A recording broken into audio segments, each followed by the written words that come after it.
ಗೊತ್ತಿಲ್ಲ ಸತ್ಯ, ನೀನು ನನ್ನ ನೋಡಿ ನಗ್ತಿದ್ಯಾ?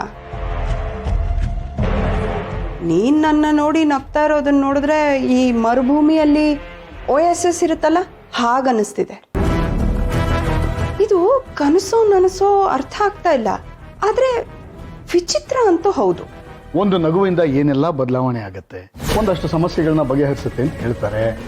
ನನ್ನದೊಂದು ನಗುಗೆ ನಿಮ್ದೊಂದು ನಗು ವಾಪಸ್ ಕೊಟ್ರೆ ಆಯ್ತಪ್ಪ. ಇಷ್ಟೆಲ್ಲ ಮಾತು ಬೇಕಾ ಆಗ್ತಿಗೆ? ನಿಜ ಹೇಳು ಸತ್ಯ, ನನ್ನ ಹತ್ರ ಯಾಕೆ ನಾಟಕ? ಅತಿ ವಿನಯಂ ಧೂರ್ತ ಲಕ್ಷಣಂ ಅಂತಾರೆ. ನೀನು ವಿನಯದ ಹಿಂದೆ ಉದ್ದೇಶ ಏನು ಅಂತ ತಿಳ್ಕೊಬೋದಾ? ಉದ್ದೇಶ ಏನಿರುತ್ತೆ?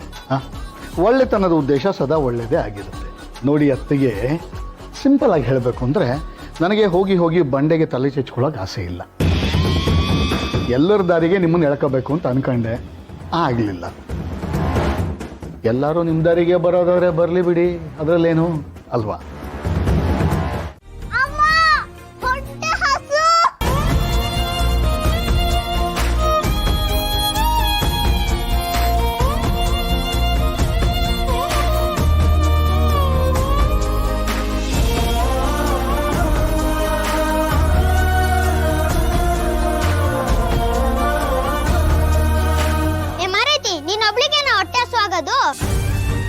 ನಾನು ಹೊಟ್ಟೆ ಬೆನ್ಕಂಡ್ಕೊಂಡಿದ್ದೆ ಗೊತ್ತಾ?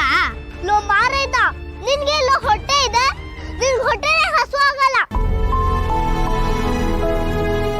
ಆಯ್ತಾಯ್ತು ಸುಬ್ಬಿ, ಪುಟ್ಲಿಂಗು, ನಾವು ಹಸುನ ಯಾಗೋ ತಡ್ಕೊಂಡಿರ್ತೀವಿ. ದೇವಸ್ಥಾನಕ್ಕೆ ಹೋಗಿ ಪ್ರಸಾದ ಇದ್ರೆ ತಿನ್ಕೋಬೋ ಹೋಗಿ.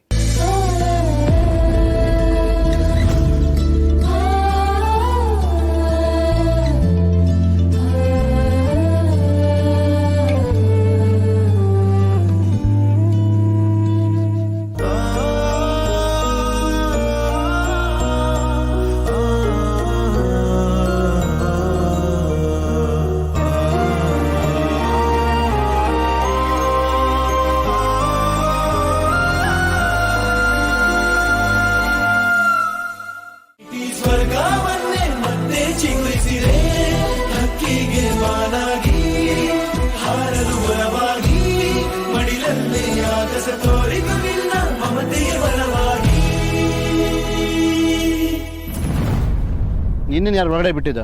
ಯಾಕೆ ಬಂದೆ ನೀನು ಒಳಗಡೆ? ಒಳಗೆ ಹೋಗ್ಬೇಕು, ಬಿಡಿ. ಏಯ್, ಒಳಗಡೆ ಬಿಡಲ್ಲ ನಿನ್ನ, ನಡಿ ಆಚೆ. ಯಾಕೆ ಬಿಡಕ್ಕಿಲ್ಲ? ನಾನು ನನ್ನ ಅಪ್ಪ ಅಮ್ಮನ ಜೊತೆ ಬಂದಿದ್ದೀನಿ, ಅವ್ರು ಹೋಗ್ತಾ ಇದ್ದಾರೆ, ಬಿಡಿ. ಯಾರು ನಿಮ್ಮ ಅಪ್ಪ ಅಮ್ಮ? ಏಯ್, ಅವ್ರು ನೋಡಿದ್ರೆ ಅಷ್ಟು ಚೆನ್ನಾಗಿರೋ ಬಟ್ಟೆ ಹಾಕೊಂಡಿದ್ದಾರೆ, ನೀನ್ ನೋಡಿದ್ರೆ ಇಂಥ ಬಟ್ಟೆ ಹಾಕೊಂಡಿದ್ಯಾ? ಸುಳ್ಳು ಹೇಳ್ತಾ ಇದ್ಯಾ ನನ್ನ ಹತ್ರ? ಅವ್ರು ನಿಮ್ಮ ಅಪ್ಪ ಅಮ್ಮ ಅಂತೆ. ಅವರೇ ನನ್ನ ಅಮ್ಮ, ನಾನೇ ಅವ್ರ ಮಗಳು, ಬಿಡಿ ನನ್ನ. ಏಯ್,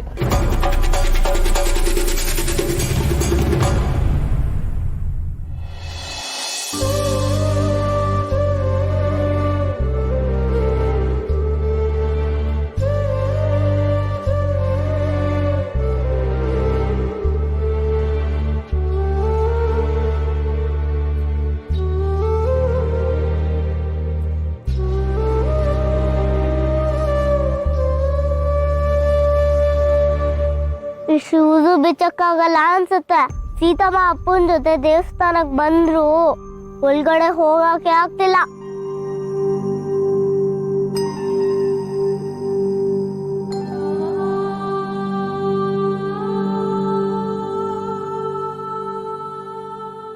ನನಗ್ ಬೋರ್ ಆಗ್ತದೆ, ಏನ್ ಮಾಡ್ಲಿ? ಯಾರ ಜೊತೆ ಮಾತಾಡಕ್ಕೂ ಆಗಲ್ಲ.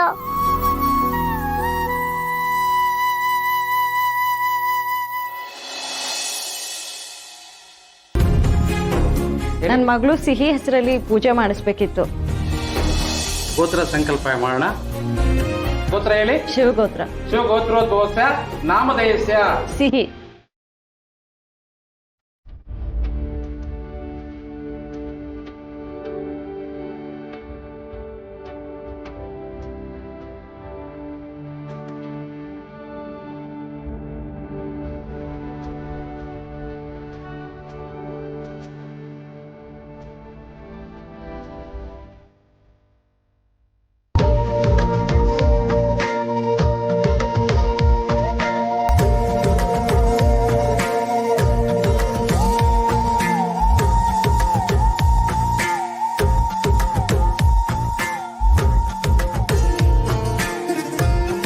ಸೀತಾ ಪ್ರದಕ್ಷಿಣೆ ಹಾಕೋಣ.